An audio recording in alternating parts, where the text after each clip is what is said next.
काव्या सबसे हसीन लड़कियों में से एक थी। जब से उसे पहली बार देखा तो उसमें अपना दिल हर बैठा। मन ही मन में उसे बहुत प्यार करने लगा और जल्दी मैंने इस रिश्ते के लिए कोशिश करनी शुरू कर दी। मैं चाहता था कि जल्द से जल्द काव्या मेरी पत्नी बन जाए। काव्या के माँ बाप ने ज्यादा देर नहीं लगाया और इस रिश्ते के लिए हाँ कर दिया। पर काव्या के मन में कुछ अलग ही चल रहा था, जो कि मुझे बाद में पता चला। उसकी कुछ शर्तें थी, जैसे कि शादी का फंक्शन सुबह 8 बजे से ही होगा, रात में कोई भी फंक्शन नहीं होगा। मैंने काव्या की और शर्तें को सुने बिना ही मैंने काव्या से शादी के लिए हाँ कर दी, क्योंकि उस समय मैं काव्या की खूबसूरती देखकर उसका दीवाना हो गया था और मैं बस यही चाहता था कि किसी भी कीमत पर काव्या मेरी पत्नी बन जाए। और मैं उसके इश्क में इस तरह पागल था कि मैंने उसकी किसी भी शर्त को सीरियसली नहीं लिया। मेरी शादी उसी लड़की से हो रही थी जिसको मैं दिलो जान से प्यार करता था, और मैं जानता था कि काव्या से शादी करने के बाद मैं कभी भी नहीं पछताऊंगा। 14 फरवरी के दिन हमारी शादी काव्या के साथ हो गई। मैं आने वाले दिनों के बारे में सोच सोच कर फूले नहीं समा रहा था। शादी संपन्न होने के बाद रात के 3 बजे काव्या विदा होकर मेरे घर आ गई। उसको देखने के लिए मेरा दिल तड़प रहा था। मैंने मुंह दिखाई में उसे कीमती तोहफा दिया। उसका शुक्रिया अदा कर ही रहा था कि वह बोली, पहले मेरी शर्त सुन लो। अगर आपको मंजूर है तो ठीक है, अगर आपको नहीं मंजूर तो अभी इसी वक्त मुझे तलाक दे दीजिए। काव्या के मुंह से पहली रात को तलाक की बात सुनकर मेरे दिल को कुछ होने लगा। काव्या इस तरह से तलाक की बात कैसे कर सकती है, मैंने दिल में सोचा। तब काव्या ने बात आगे बढ़ाई, मेरी शर्त बहुत आसान सी है, वह या तुम रात को कभी मेरा चेहरा नहीं देखोगे, चाहे तुम्हारा जितना भी दिल चाहे, मगर मैं तुम्हें रात को अपना चेहरा नहीं दिखाऊंगी। बाकी तुम्हारी हर बात मानूंगी, तुम जो कहोगे वैसा ही होगा, लेकिन मेरी यह बात आपको माननी ही पड़ेगी। आप कभी मेरा चेहरा रात में नहीं देखोगे और ना ही रात के वक्त में किसी से मिलूंगी। अंधेरा होते रात के 9 बजे मैं कमरे में चली जाऊंगी। तुम चाहो तो वहीं रह सकते हो, अगर चाहो तो बाहर घूम फिर सकते हो। तुम्हें यह पाबंदी भी नहीं है कि तुम मेरे साथ रहो। काव्या ने अपनी बात पूरी की तो मैंने कहा, काव्या, कैसी अजीब सी शर्त है। अगर तुम मुझे इसकी वजह बता दोगी तो मैं तुम्हें कभी भी रात को तुम्हारा चेहरा देखने पे मजबूर नहीं करूंगा। लेकिन काव्या, बिना किसी वजह के मैं तुम्हारा चांद सा मुखड़ा रात को क्यों नहीं देख सकता, मैंने रोमांटिक अंदाज में कहा। मुझे लगा कि काव्या की अदाएं हैं, मगर वह सीरियस थी। बोली, अगर तुमने रात को मेरा चेहरा देखा तो सुबह तुमसे तलाक ले लूंगी। काव्या ने मुझे गमगीन कर दिया, मेरे होश हवास गायब हो गए। मैंने कहा, ठीक है, तुम जैसी हसीन लड़की का मिल जाना ही मेरे लिए किस्मत की बात है। तुम कहोगी तो रात, तुम कहोगी तो दिन, तुम्हारा चेहरा नहीं देखूंगा। मुझे शादी के पहले हफ्ते ही मालूम हो गया कि उसके साथ की कीमत चुकाना कितना मुश्किल है। मुझे जब भी कहीं बाहर जाना होता, रात को डिनर करना होता या दोस्तों से मुझे खाने पर बुलाया जाता, काव्या मेरे साथ मौजूद ना होती। धीरे धीरे यह बात लोगों तक फैलने लगी। अमन की बीबी रात को बाहर नहीं निकलती। कुछ लोगों ने तो उसे काव्या की शराफत समझा, जबकि कुछ लोगों ने अजीबोगरीब किस्से करना शुरू कर दिए, और इस बात से मैं बहुत तंग आ गया था। 1 हफ्ता निकल गया, काव्या ने अजीब हरकतें शुरू कर दी। उसने हमारे कमरे का बल्ब खराब कर बाहर फेंक दिया। मैंने कहा, काव्या, यह क्या हरकत है? तो वो बोली, मैं ऐसा इसलिए कर रही हूँ कहीं रात को तुम लाइट ऑन कर बैठो और मेरा चेहरा न देख लो। काव्या की बात सुनकर मेरे को शक बढ़ता जा रहा था। आखिर उसके चेहरे में ऐसा क्या है जो रात के वक्त नहीं देख सकता, लेकिन हम दोनों में जो वादा हुआ था मैं उस पर अटल था। उस रात मैंने देखा काव्या बहुत बेचैन थी। वह बार बार अंदर बाहर जाती और कभी अपने मुंह पर हाथ रखकर प्रार्थना करती। मैं समझ नहीं पा रहा था कि उसकी बेचैनी का क्या माजरा है। उस वक्त मैंने उसे कुछ नहीं कहा, लेकिन मैं जान गया कि काव्या की बेचैनी का कोई न कोई वजह जरूर है। हर वक्त किसी का इंतजार उसकी बेचैनी का क्या माजरा है। उस वक्त मैंने उसे कुछ नहीं कहा, लेकिन मैं जान गया कि काव्या की बेताबी की कोई वजह है। हर वक्त किसी का इंतजार करती रहती है। उसकी निगाहें फोन पे लगी रहती है और जैसे ही फोन आता है हल्की आवाज में बात करने लगती है। हम दोनों के बीच शक जैसी कोई बात नहीं थी, इसलिए मैंने कभी उसका फोन सुनने की कोशिश नहीं की। मगर एक दिन काव्या की बात करने के बाद उसके फोन के अंदर मैंने चेक किया। वह किसी और फोन से बातें करती थी। वह उसके मायके वालों का फोन नहीं होता, बल्कि वह किसी और आदमी से बात करती थी। काव्या ने आखिरी बार जब फोन पर बात की तो मैंने एक मर्दाना आवाज सुनी थी। जिस अंदाज से बातें हो रही थी, मतलब काव्या किसी गैर आदमी से बातें करती है। तब से मेरी जिंदगी का सुकून चैन लुट गया। मैंने सोचा कि अब काव्या से बातें करके असली वजह तक पहुंचने की कोशिश करूंगा और जल्दी काव्या का चेहरा भी रात के वक्त देखूंगा, ताकि मुझे समझ आ जाए कि मामला क्या है। एक दिन मैं ऑफिस से जल्दी घर आ गया। उस दिन काव्या फिर टहल रही थी। उसकी बेचैनी उसी के चेहरे से देखी जा सकती थी।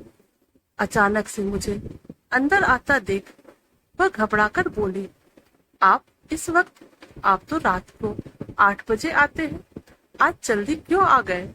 उसकी हैरानी देखकर मुझे गुस्सा आया और मैं बोला, क्योंकि तुम मेरे जाने के बाद ऐसा क्या करती हो कि मेरे आने से तुम्हें इस कदर हैरानी हो रही है? मैंने गुस्से से पूछा। नहीं, ऐसी कोई बात नहीं है, काव्या ने बात संभलते हुए कहा। और फिर उसी वक्त दरवाजे पर बेल बजा। मैंने शक की नजरों से काव्या की तरफ देखा। काव्या का रंग जैसे नीला पड़ गया। मैंने दरवाजा खोला तो सामने एक आदमी खड़ा था जो पुलिस की वर्दी में था। उस वक्त मेरे सामने कोई और होता तो शायद मैं शक करता, मगर इंस्पेक्टर अनिल को अपने सामने देखकर मेरा सारा गुस्सा झाग की तरह बैठ गया। इंस्पेक्टर अनिल मेरा दोस्त था। हम दोनों एक दूसरे को काफी समय से जानते थे और मेरी उससे बातें भी होती रहती थी, मगर काफी समय से मुलाकात नहीं हुई थी। यूं कहिए कि 2 साल से हम दोनों नहीं मिले थे। मैं जानता था अनिल हमारे ही इलाके में इंस्पेक्टर है, मगर मैं अपने काम की वजह से उससे मुलाकात नहीं हो पाती थी। अचानक अनिल को सामने देखकर मुझे हैरत हुई, मगर उसने ज्यादा हैरत का इजहार नहीं किया। फौरन ही मेरे गले लग गया, अब बोल कहाँ थे तुम? अभी हमारी इतने अच्छे से मुलाकात नहीं हुई है। इंस्पेक्टर के अंदाज से बिल्कुल ही नॉर्मल था वो। उसे अंदर ड्राइंग रूम में ले आया, मगर मैं हैरान थी कि इस इंस्पेक्टर को अपने घर कभी नहीं लाया। फिर उसे कैसे पता कि मैं यहाँ रहता हूँ? बातों बातों में मैं अनिल से बातें करने की कोशिश की तो वह बोला, यार यह कोई बात है? हम पुलिस वालों का अपने इलाके के हर बंदे का पता होता है। पर अनिल की बातें सुनकर भी मुझे तसल्ली नहीं हुआ था, क्योंकि मैंने काव्या को अनिल का इंतजार करते पाया था।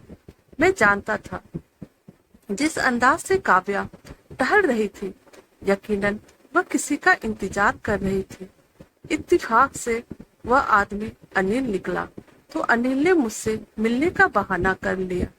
अब बात मेरी समझ में कुछ कुछ आ गई थी, मगर मैं जानना चाहता था कि आखिर अनिल और काव्या के बीच क्या चल रहा है। इसलिए मैंने काव्या पर ज्यादा शक करना छोड़ दिया। मेरे दिल में जो भी बात होती मैं अपने दिल में ही रखता, काव्या पर किसी भी किस्म की शक का इजहार न करता। एक दिन मैंने सोचा, अगर मेरी पत्नी काव्या मुझे धोखा दे रही है तो मैं भी उसके साथ वही करूंगा। जो उसने सोचा भी ना होगा। दिल ही दिल में दूसरी शादी की तैयारी करने लगा, लेकिन पहले सोचा कि एक बार सब कुछ अपनी तरफ से ठीक कर लूं। उस रात मैं काव्या का चेहरा देखना चाहता था। मैं जानना चाहता था कि काव्या रात के बाद मुझसे अपना चेहरा क्यों छुपाती है। उसके बाद काव्या अनिल वाली गुत्थी भी सुलझ जाएगी, लेकिन पहले उसके चेहरे को बेनकाब करना जरूरी था। रात के वक्त क्योंकि कमरे का बल्ब बंद होता था, तो मैं अपने पास एक छोटी सी टॉर्च रख लेता था, और जैसे ही काव्या मेरे पास आई, मैंने उसकी बाजू पकड़ लिया और पॉकेट से टॉर्च निकालकर उसके चेहरे पे रोशनी जैसे ही की तो मेरी चीख निकल गई। हैरत के मारे मुझसे बात ना हो रही थी। काव्या, तुमने मुझे इतना बड़ा धोखा दिया। आखिर मुझसे इतनी बड़ी बात तुमने क्यों छुपाई? मैं तो तुमसे सच्ची मोहब्बत करता था। तुम्हें ऐसे करने की क्या जरूरत थी? मैंने नफरत से काव्या की तरफ देखा। उसके चेहरे की रौनक एकदम बदल गई थी। वह बोली, मैं आपको सब कुछ बता दूंगी। भगवान के लिए मेरी बात सुन लीजिए। आपको मुझ पर जो भी शक है, सबके सब दूर करूंगी। आपका दोस्त अनिल को मैं जानती हूँ। आपको जो शक है, मैं आपको सब बताती हूँ। अब बैठो तो सही। काव्या नहीं रोते रोते मेरी बाजू पकड़कर मेरे पास बैठ गई, और मैं चाहकर भी उसे हटा नहीं सका। बताओ काव्या, क्या बात है? क्यों तुमने ऐसा किया? अनिल से तुम्हारा क्या ताल्लुक है? मैं बड़े आराम से उससे कह रहा था, क्योंकि मैंने सोच लिया था अगर यह औरत मुझसे धोखा करेगी तो मैं भी दूसरी शादी कर लूंगा। उसे वह दुख दूंगा कि सारी जिंदगी भूल नहीं पाएगी। तब काव्या ने जो बात सुनाई, उसे सुनकर मेरा दिल भी गमजुदा हो गया। आप तो जानते हैं हमारा घर किस कदर मॉडर्न है। मैंने भी जब होश संभाला तो अपनी मम्मी पापा को अपने से दूर पाया। वह मुझे नौकर और नौकरानियों के रहमो करम पर छोड़कर खुद अपनी नौकरियों और कामों में निकल जाते। मैं जब मम्मी से कोई बात करती तो वह मुझे पैसों की गड्डी थमा देती या फिर शॉपिंग करवाने ले जाती। मुझे तो ममता की जरूरत थी, मैं उनके प्यार की प्यासी थी, मगर उन्होंने कभी भी मेरी तरफ प्यार से मुड़कर नहीं देखा। उस रुपये ने मेरे अंदर बहुत सारी मायूसी पैदा कर दी। पहले तो मैं अपने नौकर और नौकरानी से दोस्ती करती, फिर जब एहसास हुआ कि वह तो सिर्फ मेरे पैसों को अहमियत देते हैं और मेरे जज्बात की कदर नहीं करते, तो मैंने नौकर और नौकरानी से बातचीत करना भी छोड़ दिया। अब मेरे में भरपूर मायूसी आ गई थी। मेरी माँ ने मुझे कभी भी अपने ऑफिस आने की इजाजत नहीं दी थी। हमेशा यही कहती थी कि मेरे ऑफिस आने से पहले मुझे बता देना, क्योंकि मेरे पास 1000 काम होते हैं। तुमसे बात न कर पाऊंगी। पापा भी अपने काम में बिजी रहते, मगर उस वक्त मेरा दिल बहुत मजबूर था। मैं उदास थी। सोचा अगर मम्मी को फोन करूंगी तो देर हो जाएगी। मैंने गाड़ी निकाली और मम्मी के ऑफिस चले गई, मगर जैसे ही ऑफिस के दरवाजे से अंदर घुसी, अंदर का मंजर देखकर मेरा दिल बुझ गया। मैं अपनी मम्मी के बारे में ऐसा सोच भी नहीं सकती थी, मगर मेरी मम्मी इस कदर रोशन ख्याल हो चुकी थी, वह अपने सरमो हयात को भूल चुकी थी। इस एक लम्हे में मेरे अंदर बगावत पैदा कर दी। मुझे उन औरतों से नफरत महसूस हुई जो लोगों की भलाई के पाठ पढ़ाती है, और उनका खुद का किरदार इस कदर भयानक होता है कि कोई सोच भी नहीं सकता। माँ से नफरत हुई तो मैं भी बदल गई। मैं नाइट क्लब में जाने लगी। मैं ऐसा बनकर जाती कि हर कोई मेरी तरफ खींचा चला जाता, लेकिन मैं उस समय खुश नहीं थी, मगर फिर भी ना जाने क्यों तसल्ली मिलती। मैंने अपनी माँ से बदला ले लिया, हालांकि मैं खुद को नुकसान पहुंचा रही थी। अब मैं रात देर तक घर से बाहर रहती। मम्मी पापा को कोई खबर ना थी उसकी बेटी क्या कर रही है, और मैं इन सब चीजों में बिल्कुल डूब चुकी थी। एक रात मैंने इस कदर नशा कर रखा था कि ऐसे वक्त में लड़कियां अपनी इज्जत ही खो बैठती है, मगर मैं इस मामले में खुशकिस्मत थी। सुबह जब मेरी आंखें खुली तो धड़कते दिल के साथ अपने पहलू में देखा तो बिस्तर पर कोई नहीं था। मैं एक अकेले कमरे में लेटी हुई थी। कमरे की सजावट से अंदाजा हो रहा था किसी मजहबी इंसान का कमरा है। और फिर जब वह लड़का मेरे सामने आया तो वाकई मेरा ख्याल सच साबित हुआ। उसके चेहरे पे दाढ़ी सजी थी, जबकि वह एक नौजवान लग रहा था। उसने मुझे देखकर अपनी नजरें नीचे कर ली और कहने लगा, कल रात आपने एक मजबूरी की वजह से मैं नाइट क्लब गया था। वहां पर मुझे कुछ काम था।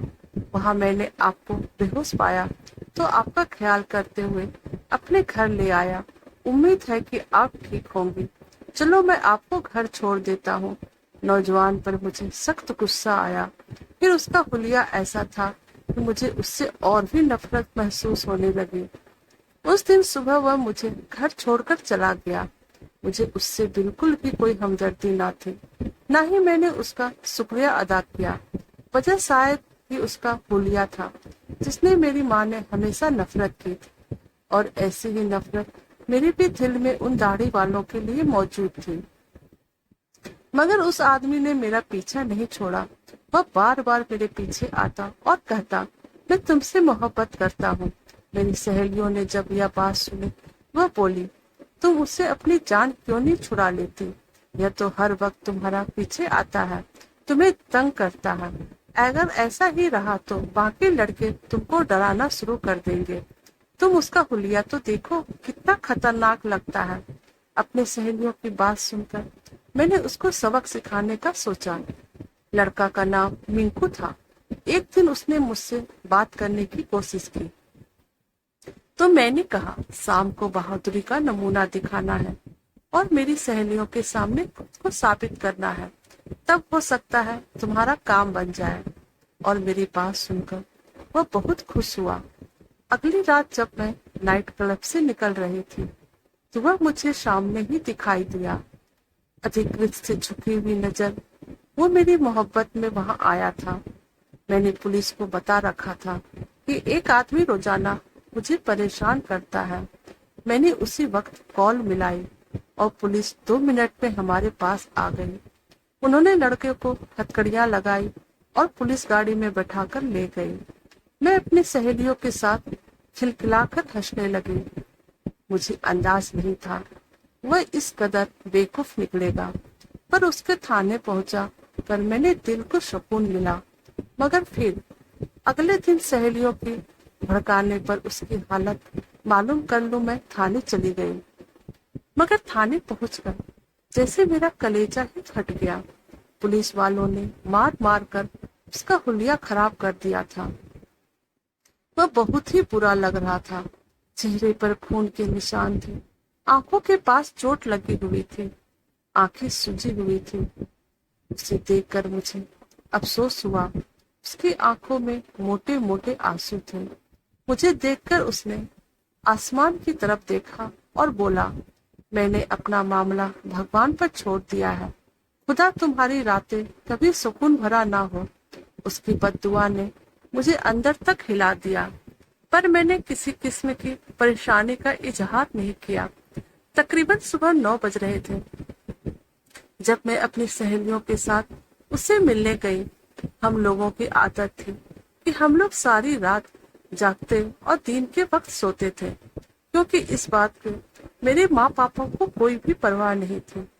लेकिन उस दिन शाम को सोकर उठी तो मुझे अपने चेहरे पर जलन महसूस हुई।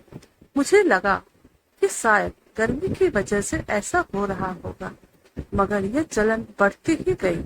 यहाँ तक कि रात 8 बजे मैंने शीशे में अपना चेहरा देखा तो अपने दानों से भरा सूरत देखकर मेरे मुख से चीख निकल गई।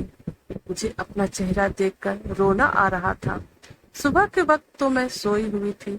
सोचा कि इस वक्त अस्पताल चलती हूँ, डॉक्टर से दवा लेकर आऊंगी ताकि यह मुसीबत जल्दी से जल्दी मेरी जान छोड़ दे। शाम को डॉक्टर ने मुझे एक दवाई दी, जिसे लगाने के बाद मुझे कुछ आराम महसूस हुआ और सुबह होते ही मेरे सारे दाने खत्म हो गए। मैंने भगवान से प्रार्थना की, पर अगली रात फिर वैसा ही हुआ। शाम के वक्त मेरे चेहरे पर ऐसे ही दाने निकलते हैं और मेरा जाना कहीं मुश्किल हो गया। मैंने डॉक्टर से जाकर अच्छी खासी बहस की कि आपने मुझे गलत दवा दी है, मगर फिर 2-3 डॉक्टरों को बदल कर देखा। उसके बाद मुझे मालूम हो गया कि मेरी यह बीमारी इतनी आसानी से मेरी जान नहीं छोड़ेगी। उसके बाद मैंने क्या क्या नहीं किया, मगर यह दाने खत्म होने का नाम ही नहीं ले रहे। मुझे उस लड़के की बद्दुआ लग गई थी। भगवान न जाने अब वह किस हालत में होगा। मैं चाहती हूँ वह मुझे एक बार मिले और मैं उससे माफी मांग लूं। काव्या की बात सुनकर मैं बिल्कुल हक्का बक्का रह गया। काव्या इस कदर तेज लड़की होगी मैंने तो कभी सोचा भी नहीं था। शकल व सूरत से वह बहुत ही मासूम लग रही थी। फिर उसकी उम्र भी कम से कम 20-21 साल ही होगी। अपनी बीबी की जुबान उसकी कहानी सुनकर मुझे समझ में नहीं आ रहा था कि मैं काव्या से क्या कहूँ। काव्या ने कहा, मैं अनिल से मिंकू के बारे में मालूमात करते रहती हूँ। वह कहाँ गया कोई नहीं जानता है। अनिल को यकीन दिलाने पर मैं काव्या की बात मान गया, मगर रात को मैं उसका चेहरा नहीं देख पाता। अजीब सी अधूरापन महसूस होता है। दिल चाहता है कि दूसरी शादी करूं। फिर काव्या की हालत देखकर सोचता हूँ कि इसमें उसका क्या कसूर है। जो होना था वह हो गया, मगर अब काव्या ने अपनी जिंदगी बदल लिया है। मेरे ख्यालों से उसको बीते हुए कल की सजा मिल गई है। तो दोस्तों, आपको हमारी ये कहानी कैसी लगी, प्लीज आप हमें कमेंट करके बताइएगा और प्लीज आप हमारे चैनल को लाइक, सब्सक्राइब और शेयर कर दीजिएगा। Thank you.